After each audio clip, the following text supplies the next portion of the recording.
बनाइले तू सैया। माँ वैष्णवी फिल्म्स की शानदार प्रस्तुति। नैना के छौरी लड़ाइले लही हमारा दीवाना बनाई देलही। क्या छौरी नैना के छौरी लड़ाइले लही हमारा दीवाना बनाई देलही। अब कोरोना के कोनो उपैया छोरी हमारा बनाइले तू सैया गे तोरा डैडी से नहीं लेबो रुपैया। छोरी हमारा बनाइले तू सैया गे तोरा पापा से नहीं लेबो रुपैया। तोरा डैडी से नहीं लेबो रुपैया। तोरा डैडी से नहीं लेबो रुपैया।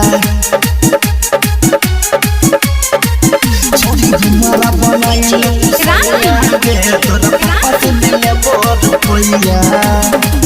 हाँ कहियो हम तोरा छौरी मान ले हमर बात गे हमरा तू बनल सजना रहबै साथे साथ गे।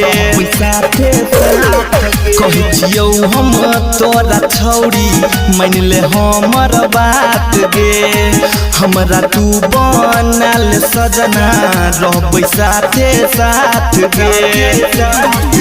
हमरा मम्मी के पुतोहू बनम कहिया हमरा मम्मी के पुतोहू बनम कहिया गे तोरा डैडी से नहीं लेबो रुपैया।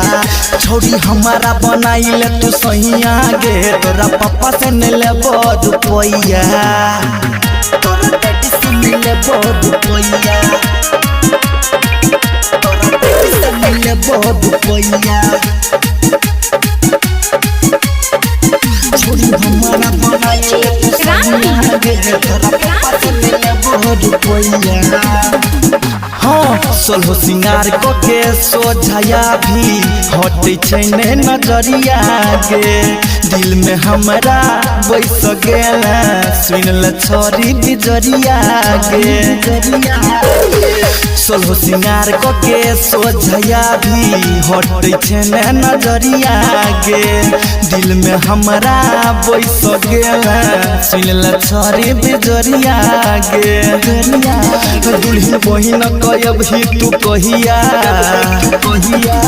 दुल्हन बहिन कयब ही तू कहिया गे तोरा डैडी से नहीं लेबो रुपैया।